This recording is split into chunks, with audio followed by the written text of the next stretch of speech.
Palavra ao Fábio, pronto, fará assim depois esta apresentação que irá complementar e depois teremos o nosso tempo de diálogo.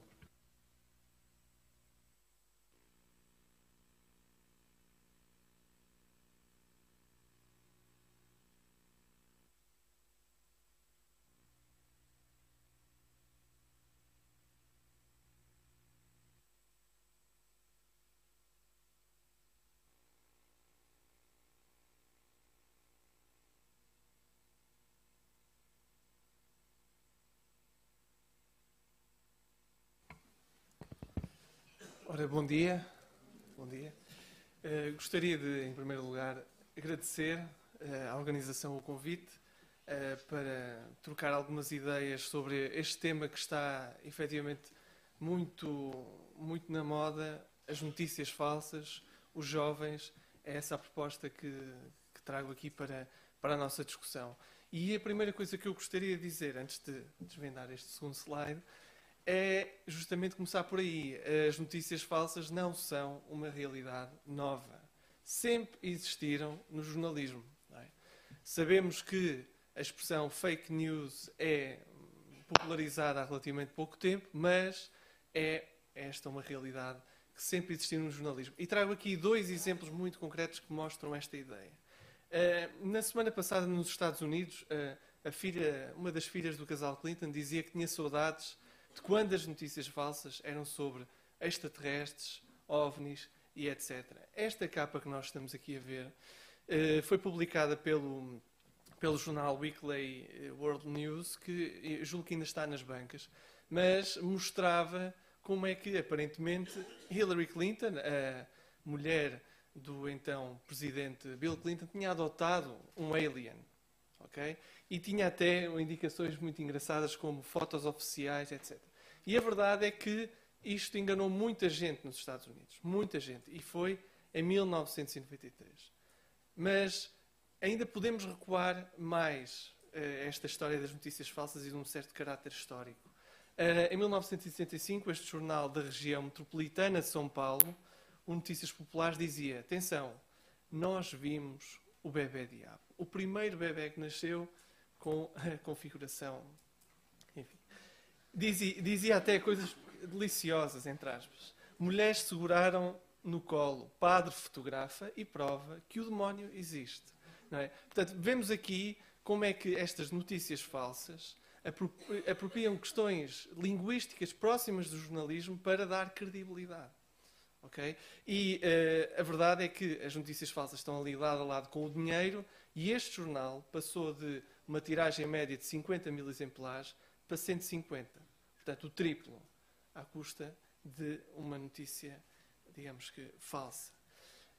Aqui eu gostaria de, num vídeo curto de 1 minuto, nós pensarmos como é que nós podemos reagir sobre conteúdos que são, eventualmente, não muito verdadeiros. Isto é baseado numa notícia que surgiu nos jornais suecos e que dava conta de que o governo sueco teria, alegadamente, impedido que, durante o Natal, houvesse luzes natalícias, portanto, devido à forte pressão que os muçulmanos estavam a exercer no país. Não é? Portanto, esta notícia surgiu, efetivamente, nos média na Suécia, e tentarei demonstrar aqui no vídeo como é que nós podemos, efetivamente, lidar com esta questão. Ok?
relativamente fácil não fazer este trabalho de verificação, que é crucial. No fundo, este trabalho não... Ao mesmo tempo que nós partilhamos esta informação sem uma verificação prévia, é exatamente o mesmo que poderíamos gastar a consultar, a verificar e optar por uma via muito mais saudável, diria. Esta questão da tecnologia como promotora das notícias falsas é óbvio que estão de braços dados, estão de mãos dadas, não estão desligadas um pouco do contexto de crise que grande parte do jornalismo se encontra hoje em dia, com a redução do número de jornalistas nas relações, também a questão da reportagem, com o elemento gourmet ou o elemento nobre do jornalismo ter vindo a perder essa característica. As notícias são mais imediatas, temos vindo a perceber isso, já ontem tínhamos discutido isso.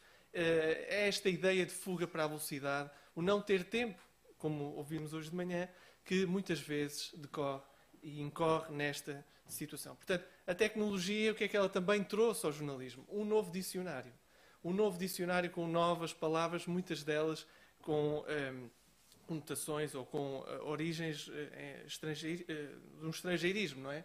Portanto, notícias falsas, fake news, o clickbait, um autêntico desastre, ou uma nova forma de comunicar na internet, ou seja, vejam como aqui o caso da Rádio Renascença obriga necessariamente as pessoas a colocar e a clicar para entrarmos nas notícias, portanto é uma outra forma de comunicar. Por outro lado, os boatos, aquele ator que está ali já morreu imensas vezes, okay? Porque são repetidos. Há outros clássicos, Stallone, e a situação torna-se ainda mais grave porque depois estas figuras públicas têm de vir desmentir a sua própria morte, o que não deixa de ser caricato. Por outro lado, viral é uma nova palavra, não é? Isto é da semana passada, o vídeo do homem a barbear-se no comboio em Nova Iorque torna-se viral. Quantas vezes já lemos notícias deste género?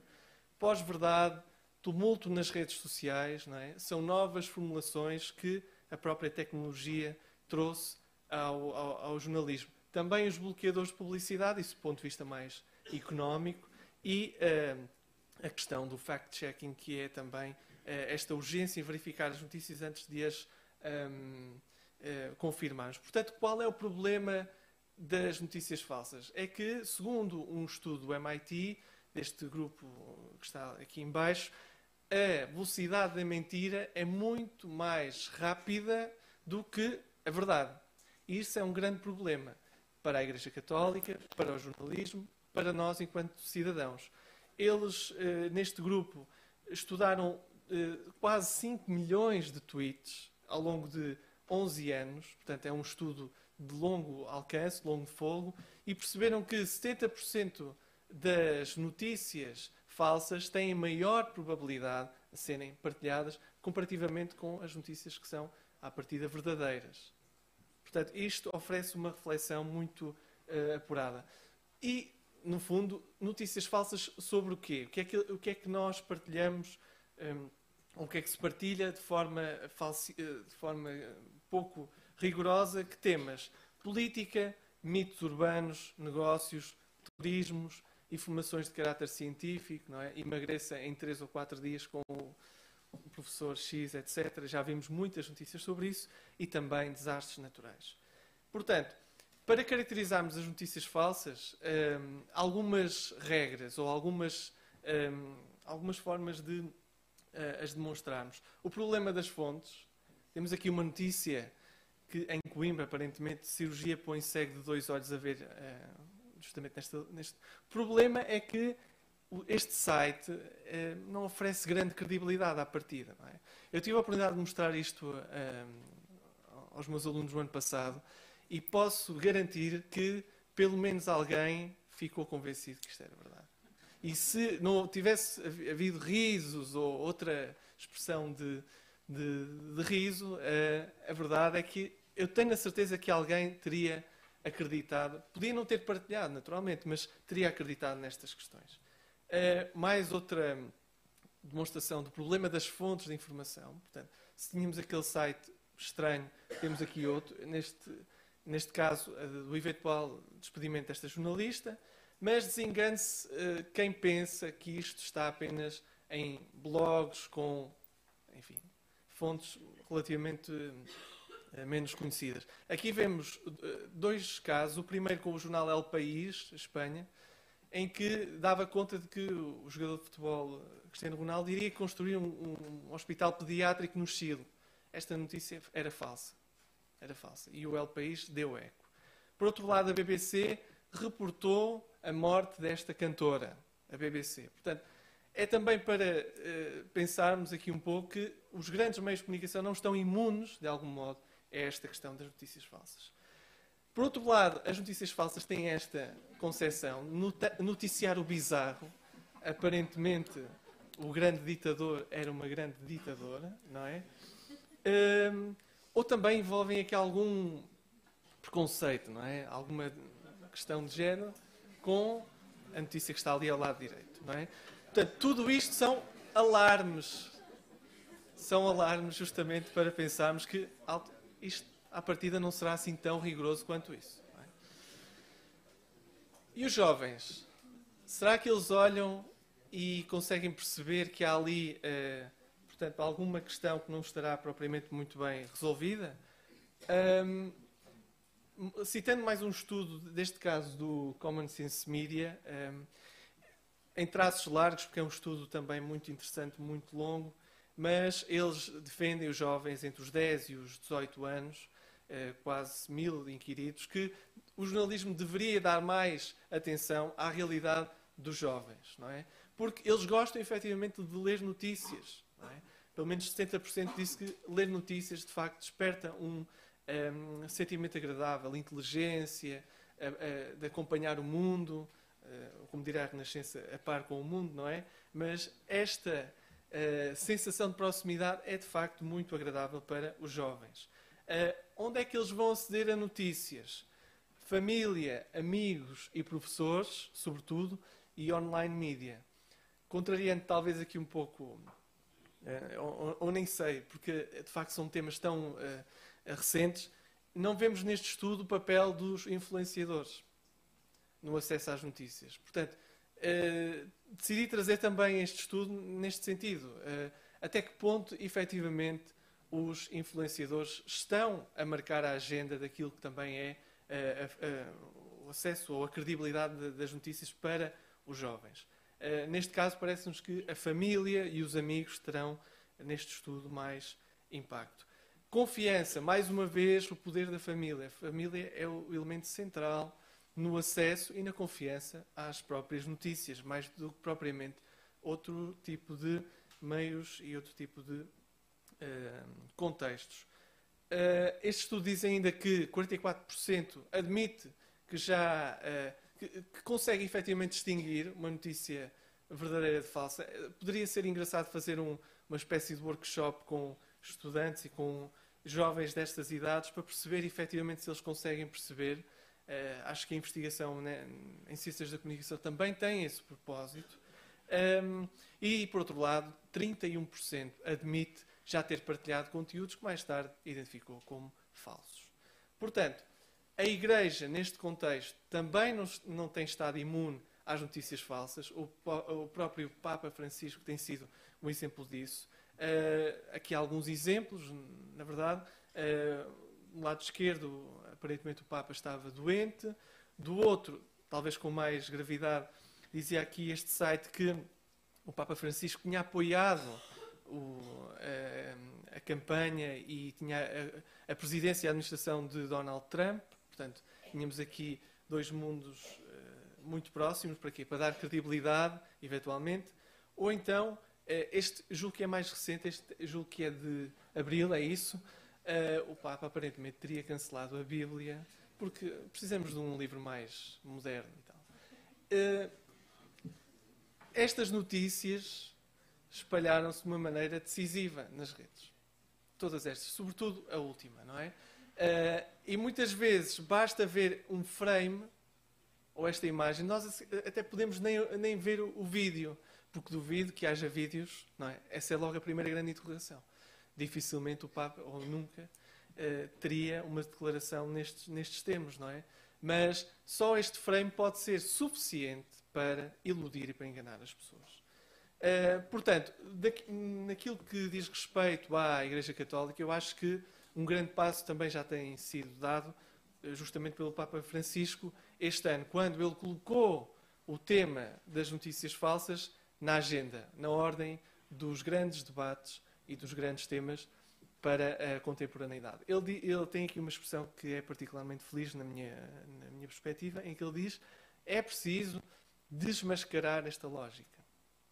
Porque é uma lógica de serpente que pode camuflar-se e morder em qualquer lugar. É justamente isso que nós temos vindo a falar com todos estes exemplos. Portanto, é uma espécie de jornalismo, de linguagem jornalística que está ali lado a lado com aquilo que nós estamos habituados, mas é falso, morde e é preciso ser desmascarada. Portanto, algumas formas de resolver o problema, pelo menos naquilo que entendo sobre o tema, embora outras possibilidades possam surgir, naturalmente. Mas eu diria que há algumas dicas que nós devemos ter sempre no bolso para ter uma postura de uma maior atenção relativamente às notícias falsas. A primeira, desde logo, já falamos nisso, verificar a fonte da notícia. Não é? À partida, uma notícia da Renascença, da TSF, da Antena 1, é mais credível do que um site que nunca ouvi falar.com.br. Não é? Muitas vezes acontece isso, não é? Sem qualquer preconceito. Mas é a fonte da notícia. Não vamos comparar meios de comunicação social à partida com anos e décadas de trabalho sério com outras fontes de informação menos conhecidas, eventualmente. Outra ferramenta, usar o bom senso. Será que a notícia é real? É demasiado negativa ou positiva? Tem havido várias notícias, e se utilizarmos o motor de busca, isso é ainda mais fácil, em que se anuncia a cura para determinadas doenças. Não é? E muitas vezes, quando as coisas são colocadas nestes termos, não é propriamente verdade. Ler a notícia até ao fim, isto é um elemento decisivo, ler a notícia até ao fim, ver bem o que é que foi efetivamente dito e confirmar, mais uma vez, a data da notícia, perceber se ela é atualizada ou se reporta a eventos passados. Claro que haveria muito a discutir sobre o ponto de vista da regulação, o que é que podem as autoridades fazer. Julgo que não devemos seguir certos exemplos como os da Malásia, por exemplo, em que tem criminalizado as notícias falsas e há jornalistas presos justamente por terem publicado notícias falsas. Porque nós, se pensarmos do ponto de vista até quase filosófico, eu acho que há aqui muita gente muito mais expedita nessa área do que propriamente eu, do ponto de vista filosófico, o que é falso? Não é? Porque se é diferente uma notícia falsa como aquelas que mostrei, dos extraterrestres, ou então todos os jornais desportivos durante o verão. Não é? O que é falso? Há coisas, efetivamente, que mudam ao longo do tempo e não são necessariamente falsas. Portanto, haveria também um debate interessantíssimo sobre esse tema. E, por outro lado, exigir às redes sociais que consigam desenvolver formas de verificar os conteúdos. Para terminar, 3 ou 4 ferramentas, porque também é muito curioso perceber isso. A mesma tecnologia que foi capaz de potenciar as notícias falsas será, à partida, pelo menos essa é a minha esperança, será a mesma tecnologia que as vai derrotar. Eu vou trazer aqui, provavelmente, alguns exemplos. Este é um exemplo do Centro de Internet Segura, faz parte do Ministério da Educação e também da Fundação para a Ciência e a Tecnologia, com uma série de recursos disponíveis, online, gratuitamente, sobre notícias falsas ou sobre, num espectro mais geral, sobre a internet segura. Portanto, é possível aceder aqui a uma série de conteúdos que nos ajudam também, do ponto de vista também daquilo que são os educadores, a debater e a falar sobre este assunto. Outra forma de resolver ou de acompanhar este problema é também perceber que outras organizações ou que outros movimentos a nível social têm existido, por conta até dos próprios cidadãos. E trago aqui 2. O primeiro é um que se chama Movimento Anti-Clickbait, ou seja, nós percebemos que quanto mais cliques, mais dinheiro à partida se gera nas redes sociais e para o jornalismo, mas existe um conjunto de notícias que apelam necessariamente a este clique. E este movimento, que surge através de uma página de Facebook, tenta, em vez das pessoas clicarem efetivamente na notícia, porque normalmente são sobre factos de fé divers ou coisas muito pouco substantivas, eles desvendam o que é que está dentro da notícia, impedindo que as pessoas cliquem. É muito curioso, por isso é que se chama anti-clickbait. Portanto, vemos aqui o exemplo de esta atriz que tem aqui um dos grandes temas da atualidade, não é? A regra para manter o casamento, e eles decidem, na parte de cima, numa espécie de cabeçalho, desvendar o que é que está dentro da notícia, não é? Portanto, evitando assim o clickbait. Para muitos dos meus amigos jornalistas que estão aqui, admito que não gostem muito desta página, que se chama Os Truques da Imprensa Portuguesa, mas, e poderíamos até discutir isso no debate, mas uma coisa eu estou perfeitamente convencido. Esta página, também gerida por cidadãos anónimos, tenta colocar na ordem do dia questões muito sensíveis ao jornalismo. Neste caso, fala de uma situação de, aparentemente, um plágio de um jornalista que copiou, anos mais tarde, uma notícia ou uma reportagem de um outro colega. Portanto, mas há outros exemplos desta página. Portanto, o que esta página nos obriga a pensar é refletir criticamente sobre os meios de comunicação social e também sobre aquilo que vemos publicado no jornalismo. Isto garanto-vos que não é nenhuma anedota, mas há uma empresa no Brasil chamada Aos Factos que criou um robô chamado Fátima. E é um robô, também existe uma aplicação, em que verifica as informações. Portanto, nós sabemos, temos vindo a ver as notícias, que no Brasil há um grande tumulto com as eleições e, de facto, algumas estratégias brasileiras têm vindo a tentar combater aquilo que são as notícias falsas no Brasil. E o primeiro é este caso. Este movimento Aos Factos foi financiado pelo Ministério da Ciência, recebeu algum dinheiro para desenvolver estas ferramentas e, basicamente, trata-se de um robô que avalia se numa notícia online, naturalmente, se eventualmente as notícias ou as declarações são verídicas. Por outro lado, esta outra iniciativa que também recebeu financiamento público, chama-se Vaza Falciane, é uma página na internet que tem um curso online, gratuito, para quem quiser saber mais sobre notícias falsas. Tem uma espécie de módulos e depois no final, caso o aluno seja aprovado, emite-se até um certificado, mas é bastante didático e tem aqui até muitas conotações com o humor e tenta utilizar o humor para pensar um pouco sobre a questão das fake news, como por exemplo algumas destas imagens, não é? Portanto, julgo que em termos de questão sobre as notícias falsas ficaria por aqui e agradeço a vossa atenção.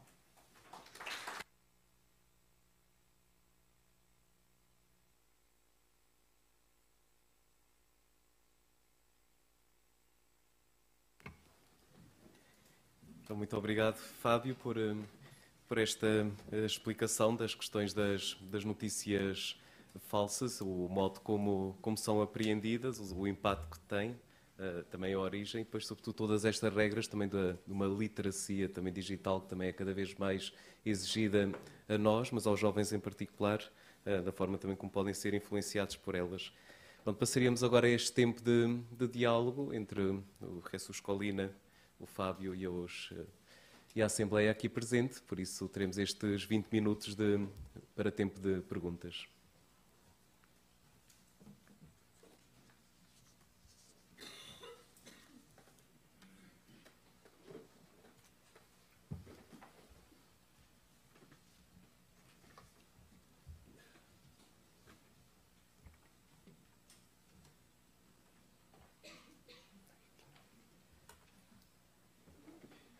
Está ali o Padre Miguel.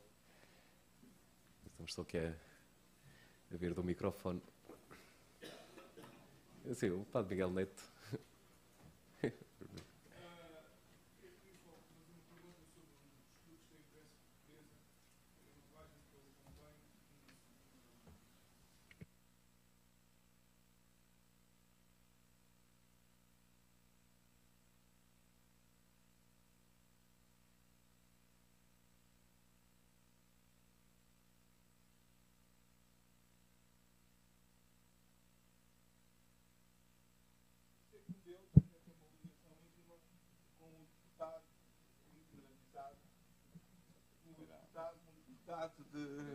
do PS. Eu iria fazer uma pergunta que é o seguinte. Essa página, até ser anónima, tinha algumas vantagens, pronto, e tinha feito um trabalho interessante. No entanto, depois viu-se a verificar que tinha uma agenda política. E houve um programa da prova oral do Fernando Alvim, onde isso basicamente ficou um pouco demonstrado. Porquê? Porque eles próprios, pelas amizades políticas, interessavam-se mais por desvendar certos truques da imprensa portuguesa e não outros. E refiro-me, por exemplo, ao caso Marquês. Porque é que eles não desvendaram tantos truques em relação ao caso Marquês como outros casos? E gostava de saber se é legítimo usar essa página dos truques da imprensa portuguesa ou outras para das políticas e concretizar agendas políticas sob uma capa do anonimato.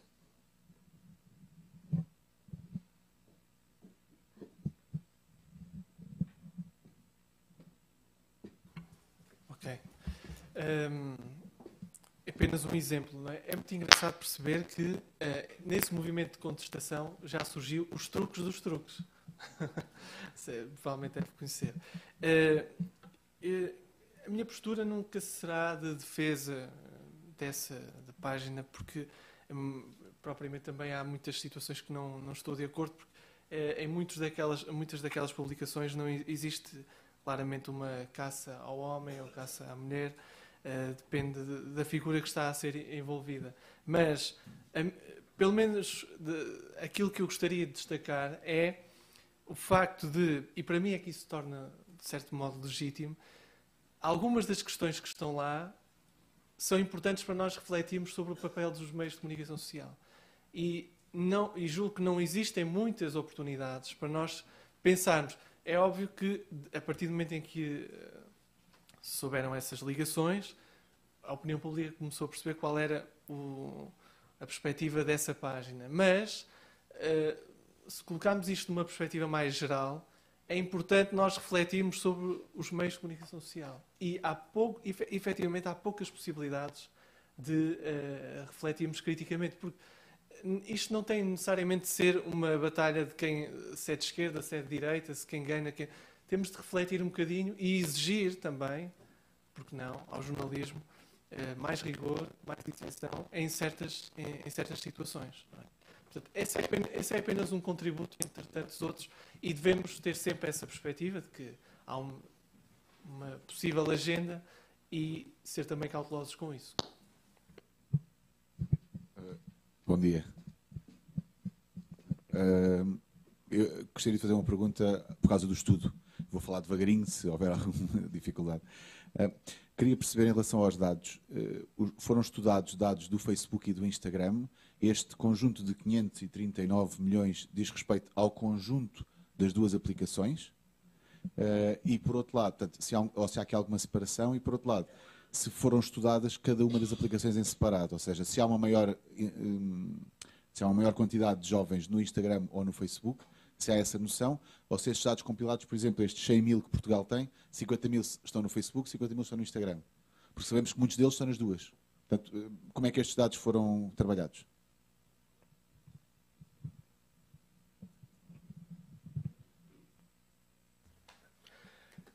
Los datos se han unido porque fueron analizados como datos para que las agencias comunicaran a la audiencia, no tanto a la plataforma. En general, en Facebook los jóvenes han mantenido sus perfiles, pero ya no están activos, mientras que la actividad está en Instagram. Es decir, por ejemplo, acaba de publicarse hace un mes un estudio de Pew Center en Estados Unidos que explicaba que en Estados Unidos el 40% de los jóvenes han quitado la aplicación Facebook del teléfono móvil, aunque están todavía registrados en Facebook. Entonces, cuando hablamos de perfiles, tuvimos en cuenta los datos de Facebook y los de Instagram, pero cuando hablamos de actividad, el porcentaje es mucho más importante en el área de Instagram. Y son datos añadidos. Son unidos. Si es en la misma persona, no se cuenta, pero son datos de Facebook y de Instagram. Pero no están, una persona no cuenta dos veces. Bom dia. Luís Ferraz, da Diocese de Leiria Fátima. Analisando os dados que apresentou, sobretudo relativos aos interesses principais dos jovens, se calhar todos já tínhamos uma ideia de que seriam esses, mas que confirma serem videojogos, filmes, entretenimento, a minha pergunta é, fará sentido pensar numa estratégia de evangelização, não tanto por combater esses interesses, mas por estar presente nesses interesses, inclusivamente mediante o investimento pago em publicidade, que sabemos que esses meios estão inundados de publicidade, os jogos, os filmes. Fará sentido a Igreja pensar numa presença aí paga como presença de evangelização? Sí, yo creo que esto es quizá una de las conclusiones más importantes que nosotros debemos sacar. Si nosotros escuchamos a las personas, si nosotros tratamos de comprender qué es lo que les interesa, es para que el anuncio del Evangelio sea relevante para sus vidas. Es para que el Evangelio pueda encarnarse en sus vidas. Entonces, si nosotros comprendemos que el entretenimiento es uno de los lugares más importantes de interés y de encuentro, porque las redes sociales son ambientes de encuentro, es evidente que si hubiese propuestas de entretenimiento cristianas, podrían tener una relevancia para la vida de los jóvenes como no lo pueden tener otras formas de expresión. En ese sentido, el gran problema, el gran desafío hoy es de carácter productivo, de carácter creativo.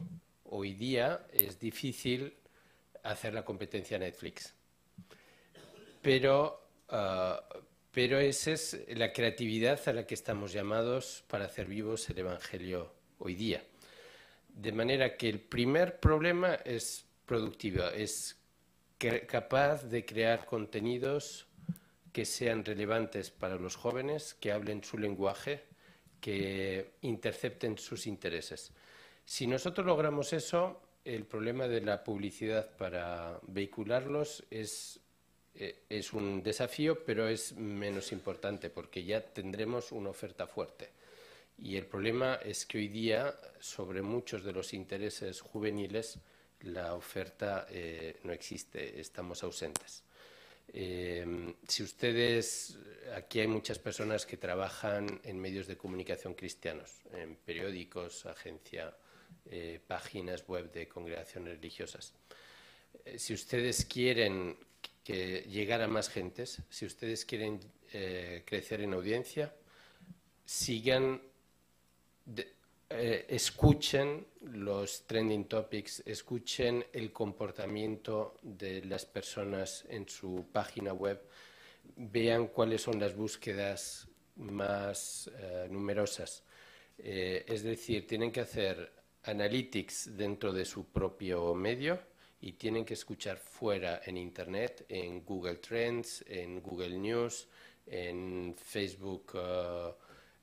Hay varios instrumentos de escucha, pero si ustedes escuchan, su impacto, su capacidad de crear una relación con la audiencia aumentará decididamente.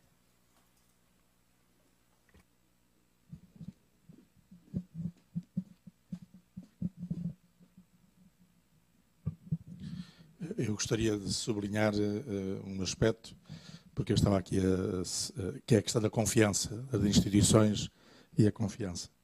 porque nos anos 90, as sondagens, quando se perguntava sobre instituições e a confiança que geravam, mesmo nos jovens, aparecia naturalmente a família, aparecia a igreja, normalmente, ou em segundo ou em terceiro lugar, depois as instituições, por aí fora, desde a escola. O que é certo é que agora aqui, não sei se por acaso esse dado não apareceu, mas continua a família a ser a instituição de confiança, o que é interessante, e a igreja não aparece. Isto é verdade. Porque realmente também já encontrei noutros lugares, em termos de sondagens, que a igreja agora aparece quando põe, é residual em termos de instituição de confiança. Eu estou a dizer isto porquê? Porque em termos de impacto, em termos de evangelização, a confiança é fundamental. Quer dizer, ninguém aceita uma mensagem de uma instituição que não tenha confiança. Portanto, isto é que é, portanto, o que quer dizer, e aquilo que o Papa tem estado a reabilitar nesse sentido, que é criar uma forma de estar que gere confiança para que a Igreja tenha realmente possibilidades de levar o Evangelho. Mas a pergunta era só esta, não sei se no estudo esta questão não aparece ou se ficou só limitada à família ou se realmente este é o problema, que a Igreja neste momento já não gera confiança nos jovens. Obrigado. De facto, não aparece no estudo. E também tive a oportunidade de refletir um pouco sobre essa dimensão, o que só prova, pelo menos para mim, a relevância que a Igreja deve ter em trabalhar para as famílias. Porque a família é efetivamente o núcleo central de todo este dinamismo e se não houver uma família forte, coesa, e se a Igreja não contribuir para efetivamente para essa realidade, nós depois vamos ter uma série de consequências mais à frente e que depois surgem em casos como estes. Portanto, estes dados também, às vezes, dá para ler aquilo que está silenciado. E muitas vezes é isso que surge. E pelo menos é essa a leitura que faço sobre essa questão.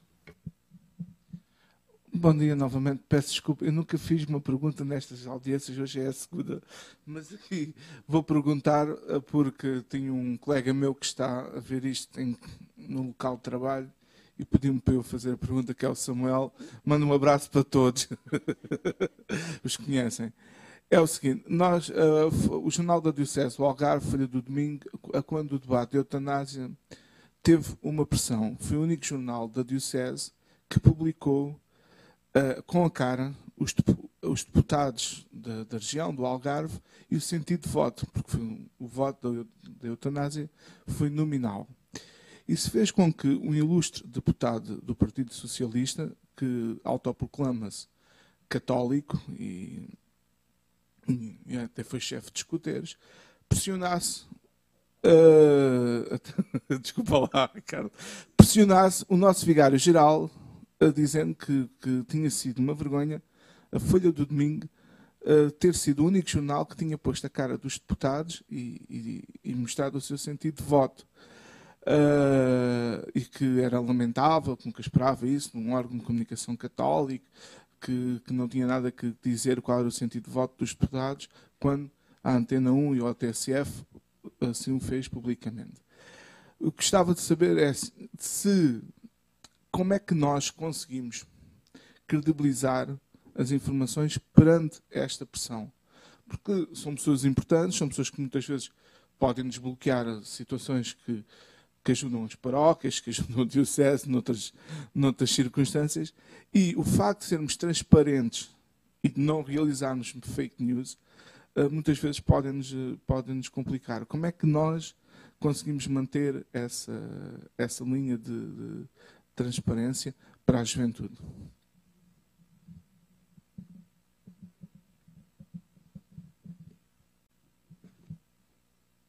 Enquanto o Padre António faz a tradução simultânea, eu tentarei responder. É uma excelente pergunta e, na verdade, poderíamos contrapor com outra. Nós queremos viver numa sociedade que oculta ou que demonstra todas essas circunstâncias do voto político. Nós queremos ou não queremos transparência, para ser mais sintético. Eu julgo que nós devemos lutar pela transparência, porque é uma palavra que não deve estar só no discurso político por estar. E eu recordo aqui uma iniciativa que não sei se... Eu julgo que a maior parte deve conhecer, mas que tem talvez 2 ou 3 anos, e peço desculpa se não estiver aqui a nomeá-la da maneira mais rigorosa, é uma iniciativa do David Crisóstomo sobre o Parlamento Global, e é basicamente, se eu percebi bem, uma página na internet que mostra o sentido de voto de todos os deputados da Assembleia da República, em todas as fases, não só apenas na votação para a proposta de lei, desde as comissões até à etapa final. Portanto, eu prefiro viver numa democracia, numa sociedade em que eu sei claramente que o deputado do meu distrito, ou do meu partido, ou o que for, como é que ele votou. Eu prefiro ter essa transparência e, em função da transparência veiculada por essas ferramentas, ou pelo jornal, ou por outras plataformas, fundamentar a minha decisão, fundamentar a minha opinião. Eu julgo que a transparência tem ganhos superiores àquilo que ela esconde. Portanto, nesse aspecto, acho que o caminho tem de ser justamente por aí, por divulgar, sabendo perfeitamente que não será do agrado de todos, porque provavelmente isso será ou trará consequências menos positivas. Mas eu diria que o caminho é por aí.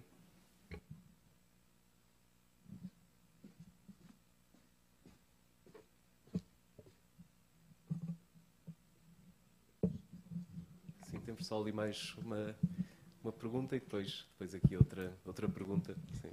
Era ainda sobre o gosto dos jovens pelo entretenimento. É assim, acho que na base está uma grande questão. Como é que é? A Jesus Cristo, a sua mensagem, é uma mensagem que dá gosto, que faz rir, que é divertida. Ou é uma mensagem assim, que faz refletir, faz pensar e possivelmente até chorar. Como é que é? Como é que se apresenta a mensagem evangélica?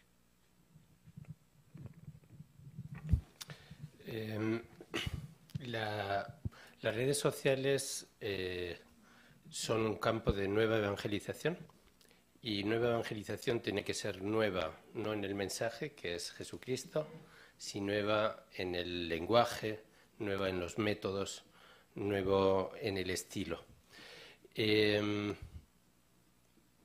Esto significa que los jóvenes son alérgicos a todo lo que suene juicio, todo lo que suene a polémico, a crear una dialéctica negativa. Y son receptivos a todo aquello que es propuesta, que es positivo, que es, en una palabra, para que nos entendamos, que es cool, que es atractivo. Ese es el tono que los jóvenes pueden comprender en las redes sociales.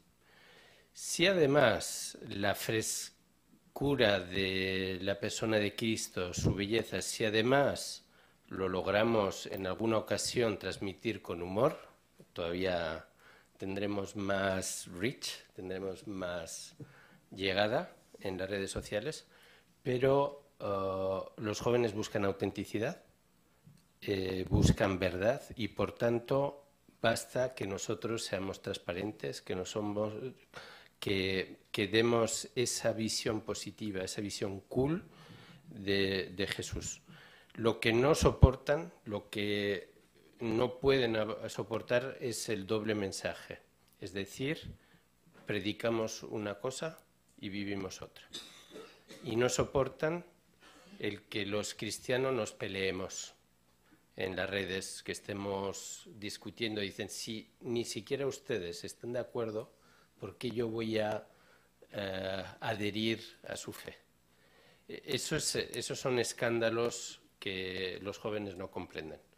Y el desafío que tenemos en estos momentos en la Iglesia es el de la comunión. Solo con comunión podemos ser convincentes, como los primeros cristianos. Mirad cómo se aman. Última questão. A primeira pergunta é para Jesus. Buenos dias. Eu sou Albino, Albino Brás, da revista Fata Missionária. Sou missionário da Consolata. A Jesus le pregunto, yo creo que todavía en la Iglesia hay mucha desconfianza con relación a la presencia nuestra en Internet, en los sites, en las redes sociales. Me gustaría que hablara un poquito más del porqué de esta desconfianza, porque de hecho, por ejemplo, hay muchísimas parroquias que no tienen páginas web todavía y ni siquiera están presentes en Internet, parroquias, órdenes religiosas, etc. ¿Qué hacer? ¿Qué paradigma hay que cambiar para que de hecho entremos en esta nueva evangelización según las nuevas tecnologías?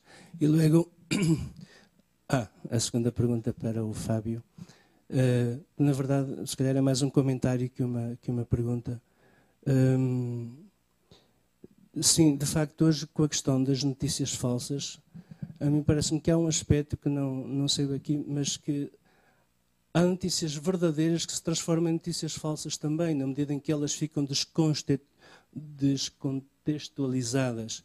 Por exemplo, encontra-se muitas vezes nas redes sociais partilha de notícias de há 10 anos, por exemplo, que falam às vezes de dramas até, e que as pessoas veem o título, pensam que é atual e partilham, e depois há imensas partilhas, até que alguém diz, isto é de 2007. Isso acaba por transformar-se numa notícia falsa também, sendo verdadeira, porque cria alarme, etc, etc. E depois a segunda questão tem mesmo a ver com a questão da verdade, como tal. Porque hoje parece que o lema de alguns jornalistas, e sobretudo de algum jornalismo, e já foram dados aqui exemplos ontem também, é este: não deixes que a verdade te estrague uma boa notícia. Parece que esse é o lema de... Isso de facto é preocupante, e seria preocupante que a Igreja se deixasse contaminar por isso também. Não sei se quiser fazer algum comentário sobre isso também. Voy a responder a la pregunta sobre la presencia de la Iglesia en las redes y la desconfianza o la ausencia de presencia con una respuesta negativa y una positiva. Comienzo con la positiva. En 2009-2008, junto a un grupo de periodistas cristianos, fuimos a ver al padre Lombardi, que entonces era el portavoz de la sala de prensa del Vaticano, para decirle que en YouTube todo lo que se podía ver sobre el Papa era auténtica basura. Era realmente de una calidad... Había reportajes colgados por la gente de bajísima calidad, con en general críticas muy duras y no fundamentadas. Y le dijimos al padre Lombardi, creemos que el Vaticano debería estar presente en YouTube, porque la única manera es creando una presencia positiva y transparente. Ese día el padre Lombardi estaba un poco enfermo y cuando salimos de la reunión dijimos, quizá no ha servido para nada. Y al mes nos llamó el padre Lombardi y nos dijo, he hablado con el Papa Benedicto, le he comentado este problema y el Papa Benedicto me ha respondido que tenemos que estar allí donde están las personas y, por tanto, hemos decidido comenzar el canal oficial de YouTube del Vaticano, que era una cosa un poco... No era fácil porque YouTube no tenía la imagen de calidad, era el inicio de YouTube. Lo mismo pasó también con el perfil Twitter que primero lanzó el Papa Benedicto y después el Papa Francisco, donde muchísimos en la curia romana criticaban al Papa diciendo, pero el Papa no se puede poner al mismo nivel de cualquier persona en la calle que está retuiteando o respondiendo barbaridad tremendas en los comentarios. Los papas nos han demostrado con su ejemplo que las redes no son espacios tecnológicos, sino son los lugares de encuentro de las personas hoy, y que por tanto la evangelización pasa por la presencia en estos lugares de encuentro. Sobre las dificultades para que la Iglesia esté presente en las redes, hay varios factores que intervienen. El primero es una mala concepción de la Iglesia, en el que la Iglesia asume que tiene la verdad, por tanto, todo el mundo tiene que escucharle, todo el mundo tiene que seguirle, y es un discurso de top-down, del alto al bajo, cuando las redes sociales es un lugar de encuentro, repito, y por tanto existe ese camino del bajo hacia el alto. Hay una conversión pastoral a la que el Papa Francisco ha llamado, que tenemos que vivir. En segundo lugar, la Jornada Mundial de las Comunicaciones Sociales fue la única jornada que surgió del Concilio Vaticano II como un mensaje fuerte a la Iglesia para mostrar la importancia que tienen las comunicaciones sociales hoy. Un día con un cardenal estábamos en Roma y le preguntó a un obispo, bueno, si para usted es tan importante las comunicaciones, ¿cuál es el presupuesto que su diócesis dedica y cuál es el tiempo que ustedes le dedican? Es decir, tenemos que ser coherentes, si nosotros creemos que la evangelización pasa por la comunicación, tenemos que poner los medios, lo cual significa también estar presentes en las redes sociales. Y por último, hay que tener en cuenta que la autoridad en las redes sociales no te la da nadie. Nadie decide, como en la Iglesia eres sacerdote y por tanto tienes un reconocimiento, no. En las redes sociales es un lugar de encuentro y por tanto ese reconocimiento depende de tu credibilidad. ¿Y de qué depende la credibilidad en las redes sociales? En las redes sociales la credibilidad depende del tiempo que tú estés dispuesto a ofrecer al otro. Si tú eres capaz de escucharle, de dar tiempo, de responder, contarás. Pero si yo te mando un mensaje y nunca me respondiste, no cuentas nada para mí, aunque seas el Papa. Entonces, hay que convertir esa conversión pastoral que pide el Papa, es una conversión de escucha, es una conversión de acogida, es una conversión de tiempo. En el fondo es hacer un camino de vida juntos. Es ayudar a nuestros hermanos en cuanto evangelizadores a hacer el camino de la vida juntos y que sepan que estamos a su lado, que estamos ahí, sobre todo cuando más hace falta.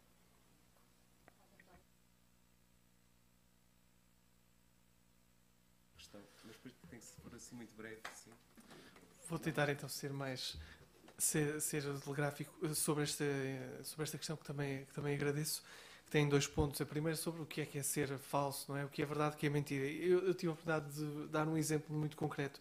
Se falássemos até do ponto de vista filosófico sobre o que é verdade e o que é mentira, daria para outras jornadas, mas claramente uma notícia falsa, pelo menos para mim e aquilo que tenho a oportunidade de ler, é uma notícia que se estrutura em concepções totalmente afastadas da realidade, com o objetivo de, claramente, influenciar, deprimir, diminuir, etc. Por isso é que eu dava o exemplo da imprensa desportiva, não é? Quando nós dizemos que um jogador está a caminho do Clube X, se calhar ele nem foi para o Clube X, mas naquele momento tudo se encaminhava para aí. O que nós não devemos fazer também tive a oportunidade de referir, é como aconteceu na Malásia, em que o governo decidiu colocar tudo no mesmo critério, ou seja, tudo aquilo que vai para os meios de comunicação social e é falso, é crime. É crime. E então tivemos um número gritante de jornalistas presos, justamente por muitas dessas notícias não se terem concretizado, não é? Portanto,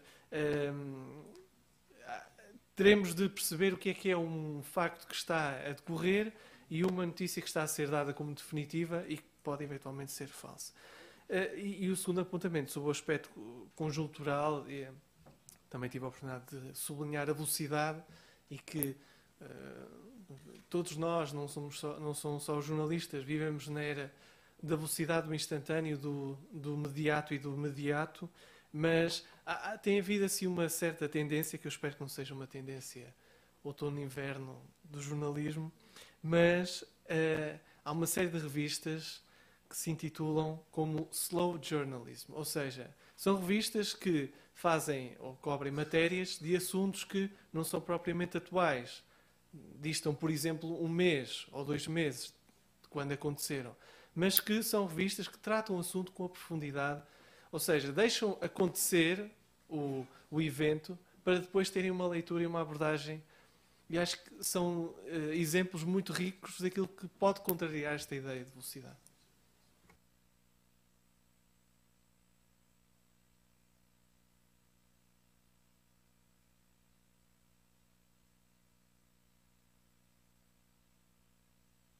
Ok. Muito bom dia, Miguel Guarda, a ARIC, a Associação de Rádios de Inspiração Cristã. Quando falou aqui um pouco da importância que os órgãos de comunicação social e os jornalistas têm que dar a esta situação das fake news, eu presumo que, no meu entender, acho que isso não é bem a questão colocada dessa forma. Porque até aquilo que eu sinto é que os próprios órgãos de comunicação social estão eles próprios a tentar combater essas fake news. O jornalista consegue identificar a fonte. E muito dificilmente, neste momento, há esses erros que acontecem naturalmente, mas são cada vez menos esses erros, essa replicação dessas fake news. O que eu tenho sentido, aliás, falamos aqui de um exemplo dos truques da imprensa portuguesa, é que não é propriamente uma página que identifica as fake news. Os truques, se calhar, vão dar outra interpretação da notícia dada por este ou por aquele órgão de comunicação social. É a velha questão do meio o copo meio vazio e o copo meio cheio, e cada um dá a sua interpretação. Às vezes pode haver, eventualmente, uma falha da parte do jornalista a fazer a notícia, quando não consegue ouvir as fontes todas por uma outra razão, e aí pode falhar, eventualmente, não se tratando propriamente de uma fake news. Quer dizer, eu até acho que os órgãos de comunicação social em Portugal, mesmo os mais sensacionalistas, estão preocupados com as fake news, porque eles próprios também querem ter alguma credibilidade. E se querem ter credibilidade, têm que evitar essas fake news. Muito obrigado. Muito bem. Um raio de otimismo no final acho que serve sempre bem, mas eu partilho de algumas coisas que enumerou, mas eu continuo a defender, e parece-me que, embora propositado ou não, um exemplo da semana passada, um jornal, um semanário, dava conta na manchete que a Procuradora-Geral da República se iria manter. E não se manteve. Era uma notícia falsa. Aliás, a própria disse que nunca tinha sido colocada a questão de se manter. Acredito, mas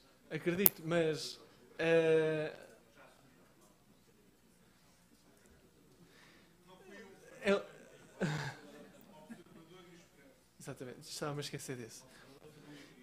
Eu quando leio, enfim, sendo propositado ou não, eu pelo menos gostaria de deixar aqui o alerta de que é preciso colocar isto na agenda das preocupações, porque nós não temos meios de saber efetivamente até à extensão, por exemplo, nesse caso, se realmente era uma notícia falsa ou não. Não temos, não conseguimos ligar, não é? Mas em muitas outras notícias, em muitos outros conteúdos e na imprensa sensacionalista, não falta são matérias falsas, não é? Mesmo em Portugal. Poderíamos trazer aqui vários exemplos, mas eles existem, não é? Mas fica aqui o alerta. Obrigado. Muito bem, depois afinal tínhamos ali só uma última pergunta, sim, para terminarmos, sim.